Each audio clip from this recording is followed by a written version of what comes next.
देवेंद्र फडणवीस आज वर्ध्यामधील स्थानिक कार्यकर्त्यांसोबत बैठक घेणार आहेत। देवेंद्र फडणवीस हे अकोल्यातील स्थानिक कार्यकर्त्यांसोबत चर्चा देखील करतायत। लोकसभा निवडणुकीच्या पार्श्वभूमीवर फडणवीस हा महत्त्वपूर्ण आढावा घेणार आहेत आणि या संदर्भात अधिक माहिती देण्यासाठी आमचे प्रतिनिधी गजानन उमाटे सध्या आपल्यासोबत आहेत। गजानन, देवेंद्र फडणवीस आज वर्धा त्याचबरोबर अकोल्यातील स्थानिक कार्यकर्त्यांसोबत बैठक घेणार असल्याचं कळतंय।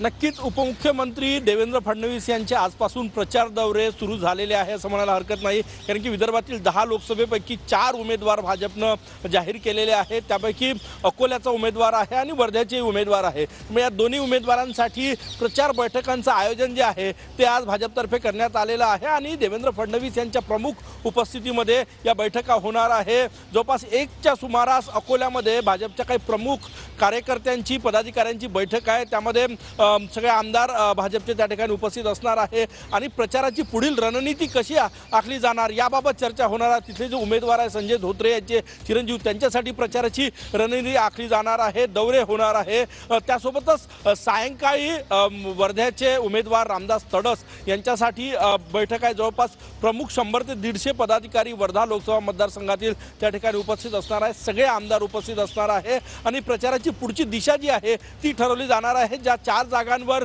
भाजपने उमेदवार विदर्भातले जाहीर केले तिथे 4ही ठिकाणी प्रचार जो आहे तो सुरू झालेला आहे, परंतु देवेंद्र फडणवीस यांची उपस्थिती जी आहे ती जास्त महत्त्वाची आहे आणि त्यासाठी आज 2 ठिकाणी अकोला आणि वर्धा येथे दौरे आहेत देवेंद्र फडणवीस यांचे।